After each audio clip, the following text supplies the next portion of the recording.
All right, guys, welcome into the Alabama Postgame Show brought to you by Medical Properties Trust. I'm Simone Eli alongside AL.com's Ben Flanagan. Wow. Just trying to catch my breath a minute. What an ending. What a game. Really, what a last 3 hours this was in Austin, Texas, Ben. I don't even know exactly where to start. Alabama gets the win 20-19 for those just tuning in, obviously coming over from the game broadcast to our show. Ben, where to start? I think Scotty Lewis, our first comment, says he needs a drink, and I don't blame him for that comment. I mean, I can't imagine that the blood pressure average in Alabama is that great to begin with, but I mean, golly, it's got to be way up there now. And I think, honestly, Simone, while you were talking there, Alabama just got called for another penalty too. Yeah. So, that's obviously the story of the day. Almost another heartbreaker in Texas. Everybody remembers what happened last year. Ended on a field goal, but thankfully it was off the foot of Alabama's Will Reichard, who has proven to be so dependable. But yeah, I mean, look, this was a bad performance, right? Overall. Yeah. The fact of the matter is, though, Alabama has the reigning Heisman Trophy winner in Bryce Young. He stepped up when he had to. He showed the poise that everybody is obviously used to. But there's also no denying that there's blood in the water for the rest of the SEC, not just college football. I don't mean so-called elite programs like the defending national champions like Georgia. After what we saw from Alabama today in a road performance like that, it seems like Tennessee, Arkansas, these teams that are trending upward and hosting Alabama later in the season, they're probably licking their chops. But man, amazing grit that the team showed, especially behind Bryce Young and obviously the defense. Will Anderson, who struggled during portions of the day, stepped up and made the biggest defensive play that Alabama had the entire game. So amazing game all around. No denying that, but obviously pretty sloppy too. Yeah, I just got a comment asking if we're going to show the post-game press conference. We are here on the same page right now. We're just chatting the Alabama post-game show. Nick Saban will work his way to the post-game presser, and we will get to that right when he begins. But for now, talking Alabama post-game, the Tide just beat Texas 20-19, the final score. Penalties really a huge name of the game. Ben, like you just alluded to a moment ago, Nick Saban just did his post-game press conference with Fox, and I don't know if he looked like he was about to burst into tears. I think that was part of it. He looked like he just ran a marathon. That was part of it as well. And one of the biggest things he talked about was discipline. He cleaning up discipline and that being a problem. And we were seeing mental errors that we have literally never seen from guys like Will Anderson throughout this entire game. I was literally wondering when it was going to end. Yeah, it's weird because, I mean, Alabama is one of the most penalized teams in the nation the last several seasons. And that's something that you would think is pretty uncharacteristic for a Nick Saban coach team, but it's actually characteristic. And, he called it a major issue in 2021, and it's obviously carried over into what has to be one of the most undisciplined performances I've ever seen, let alone from an Alabama team. And it really just shows you how dominant Saban's teams have been when they're constantly racking up penalties across the spectrum, like from false starts to pass interferences to roughing the passers. Even a superstar player, like you just said, Will Anderson, he looked antsy on the across the line from Tennessee's offense. 3 offsides penalties, unnecessary roughness on a late hit penalty. I don't think we'll see much of that this season from Will Anderson. It could be that he was overexcited, or maybe he just wasn't immune to the chaos of the stadium. He saw double teams all day, so there might have been some frustration, but I doubt there's going to be a louder critic of Will Anderson than Will Anderson when we hear from him either after the game or early next week. But we're also being a little unfair to him, especially when I see people on Twitter whining that he didn't have 47 sacks today, Yes, no question. I mean, obviously, you win with them, you lose with them. It's how it goes. But Bama gets it done. If you're just tuning in, it's the Bama Postgame Show brought to you by Medical Properties Trust. That's how you get it done on the road. But as we know, as fans know in the SEC, as we in the media and the SEC understand, this type of performance just simply not going to get it done in the SEC day in and day out. I want to talk about this offensive identity, Ben. It's something that we were chatting about texting during the game. What is going on? There's a lot of criticism on Bill O'Brien. Obviously, Bryce Young is on the field to win the game here, but is the criticism towards Bill O'Brien? You see it on that 4th down play. They're in the shotgun on 4th and inches. Some people questioning, is that the route to go? I don't get paid millions of dollars to coach football. Neither do you. We get paid not enough to talk about it. But what is the criticism due? Is it expected? I think it's the sample size for this season is obviously a little bit too small. Like, I mean, I think, though, that a lot of Alabama fans were probably staring longingly across the sideline at Steve Sarkisian while he was squatting over there and wearing burnt orange and coaching Texas, knowing that he called And one of those the greatest seasons of sunglasses. all time. Oh, my Yeah. God, those like 80s Pizza Hut sunglasses he was wearing. Painful. But, I mean, he called one of the greatest seasons of all time in 2020 for Alabama, and they obviously remember that. They would obviously maybe rather have him as OC, but he's moved on to greener pastures. Coach of Texas gave Alabama the game more than they could handle today. But look, I mean, Bill O'Brien, he engineered one of the best offenses in the country last year. He coached a Heisman winner. He had 2,000-yard receivers. He had a 1,000-yard rusher. So Alabama obviously has a lot of talent, but O'Brien deserves credit for his hand in their success in 2021. But I think people would also have you believe that Bama did all that in spite of Bill O'Brien and what he calls, is this the most imaginative scheme? No. Is it the most explosive offense? And is it as explosive as Sark's offense is, or Lane Kiffin's, or Mike Loxley's? No, it isn't. But it was effective last year. Alabama has still has time to improve. And Bryce Young, I mean, look, he struggled early, that's for sure. The offense looked stagnant. I mean, after that first Jason McClellan touchdown, which went for like 81 yards, they had a field goal and then they punted like 6 straight possessions. So alarming patterns there. And I think some of the criticism is probably fair, and you're going to hear a lot of it beginning this next week. But thankfully for Bill O'Brien, it's going to pale in comparison to the penalty problems. Yeah, I've seen a lot of comments on social media, YouTube, Facebook, pretty much saying hats off to Texas. And in a lot of ways, yes. I don't want to be that guy, but should Quinn Ewers not get injured in the first half, the outcome right now, the game that we are talking about right now, could look very, very different. I know this is another Colt McCoy situation, but Quinn Ewers, here's the hit he took, and we can discuss it till we're blue in the face on how we feel about whether this is a penalty or not. As it reads in college football, likely is. What is he supposed to do in that moment? I mean, we can all debate physics and gravity, but I mean, it's hard to pull up. It's hard to stop yourself when you're going towards a guy. I don't think there was any ill intent. He doesn't want to injure anybody. I mean, he just wants to make a play on the ball. But Ewers to that point was 9 of 12 for 134 yards and tearing Bama apart. I mean, that first scripted drive only put 3 points on the board, but it was a pretty impressive drive. Yeah, he was making great throws. He seemed poised to play the game of his life. I saw a lot of people joking that Alabama was about to get Steven Garcia'd by Quinn Ewers. But, maybe that's not giving him enough credit to the performance that he put out there before he got hurt. And, you don't want to play this game of like, what if, woulda, coulda, shoulda, that kind of thing. Yeah. Who knows? If he stays in the game, Alabama's game plan is a lot different defending him, right? Their game plan is a lot different attacking Alabama. They were very aggressive on that first scripted drive that you mentioned, and it still only netted 3 points. So did they throw the kitchen sink at Alabama, and that's all they got out of it? They had to panic. I mean, shades of 2010 BCS championship when Colt McCoy goes down early. Who knows what would have happened if he stayed in the game? Maybe Alabama regroups and they dominate the way that they did. Maybe Colt McCoy has an amazing game and they win the national championship. You can play that game all day, all the scenarios you can come up with in your mind. No question. At the end of the day, the quarterback that gets it done is Bryce Young. And let's talk about his poise. Well, we've already mentioned it, but obviously the reigning Heisman winner gets it done. Leads drives not only to put a touchdown on the board, but also a game-winning field goal when they took the ball. I mean, they got 90 seconds, I think, remain, maybe less than that. Yeah. And with taking over that final drive, the poise that you have to go on the road and do something like that in a hostile environment when y'all have not been playing well to this point, to get it done, that scamper across the right side for the huge gain to get down to the 18-yard line. I mean, Bryce Young is that guy, and there's really no argument.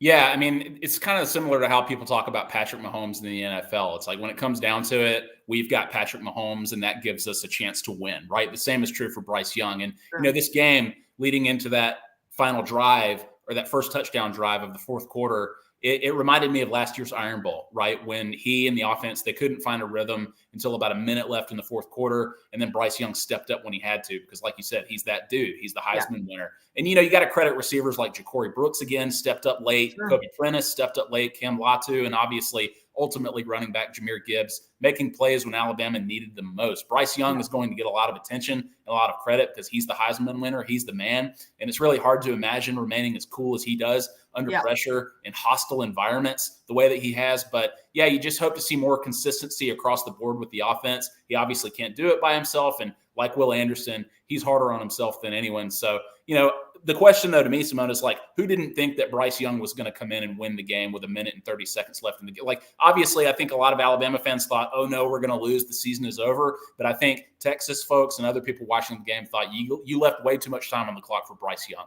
No doubt about that. And if you think about how they got to that point, it was Will Anderson Jr. making a great play on third down for the big loss, which we kind of questioned, okay, is a kicker whose name is Auburn, by the way, going to make a 40-some yarder in that moment taking that sack, not ideal for Texas. But at the end of the day, players make plays. That's what we saw. Will Anderson Jr. had a horrible day all day. He'll be the first to say that, like you said. But at the end of the day, he made one of the biggest plays because he forced Texas to attempt a field goal with 90 seconds to play. Alabama gets the ball back. They win the game. You talked about Jahmyr Gibbs a minute ago, 9 receptions for 74 yards out of the backfield. I mean, that right there is an impressive stat. And to be able to have that sort of weapon in your arsenal, as whether you're Bill O'Brien, Bryce Young, just for Bama to have a guy that is that diverse, that's only going to help you. Yeah, absolutely. I mean, there was obviously a lot of hype around Gibbs going into the season, but Alabama had nothing to base that on other than just sort of what they saw at A-Day and what they heard sort of secondhand. Now we've seen it. We've seen the game-breaking speed that he has. And like you said, the X factor there is his ability to catch the ball out of the backfield. And so I don't think this is the last time we're going to hear Jahmyr Gibbs' name. I think he's going to make huge plays all season long, and that's just going to be a weapon that Bryce Young can depend on all season. No question. No question. When you look at the stats, nothing's going to totally jump off the chart to you, but at the end of the day, the final score 2019, Alabama really truly does just enough to get it done. They win by literally 1 point. Bryce Young makes just the same amount of plays that just enough plays that he needs to make. The receivers, everybody just comes together, makes just enough plays to get the 1 point win. At the end of the day, Ben, a win is a win, especially on the road and against a team that is soon going to be in the SEC. Nick Saban said that all week long. Everyone said, oh, there's no sense in watching this game. Oh, the rat poison. And the entire week, Coach Saban, it's like this guy has just done this once, twice, or maybe 3 times. Like, don't have that mindset. What is his message now to his guys in post-game moving forward?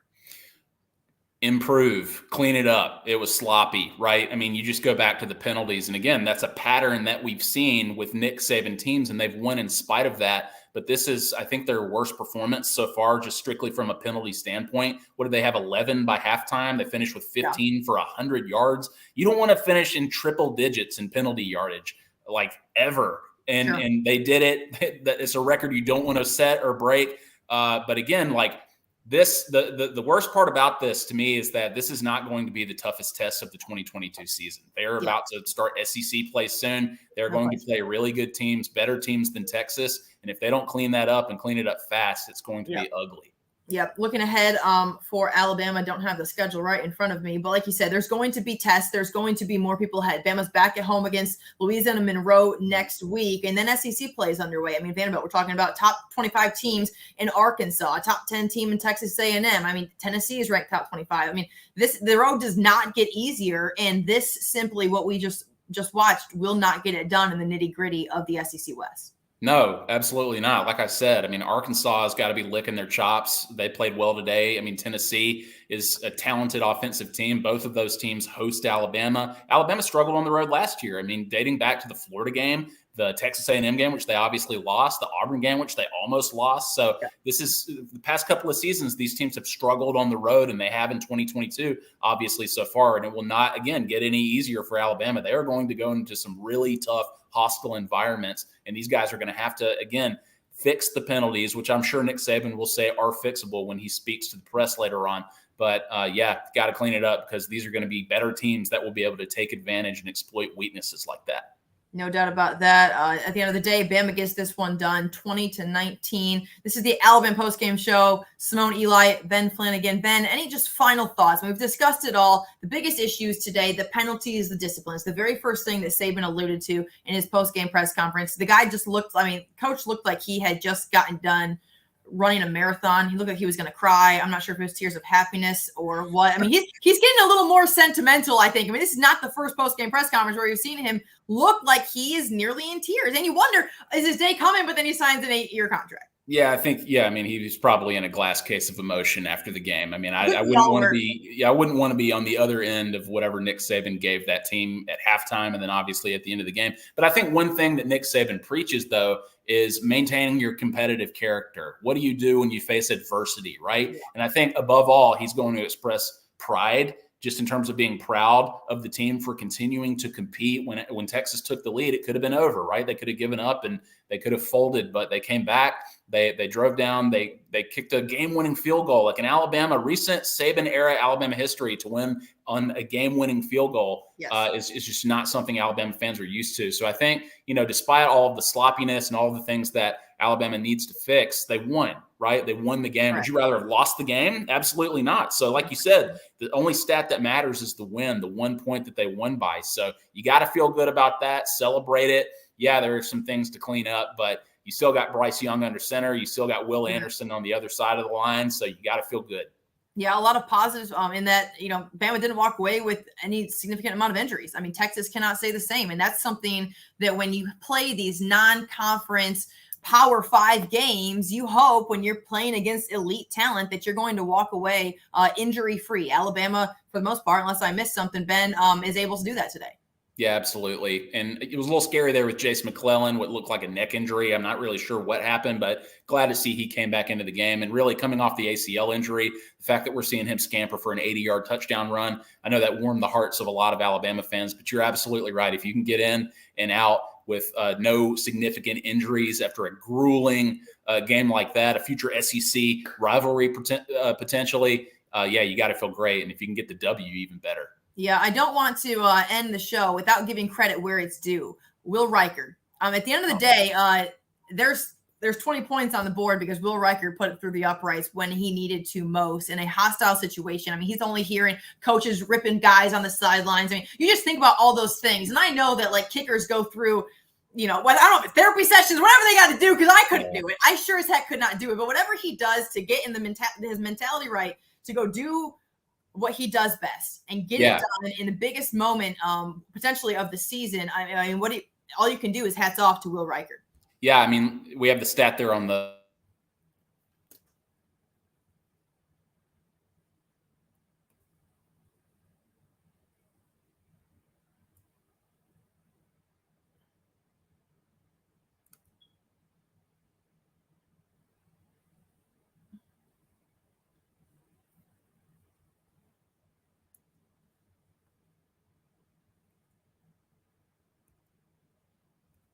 at times. But yeah, Will Riker, fantastic kicker, great performance when he's healthy. So yeah, fantastic ending, because again, it's not something that you've seen very often during the Saban era to win a game with a kick. So I have to think that I don't know if the strip is flooded with people right now celebrating like they would a national championship. I may go check here in a minute, but wow.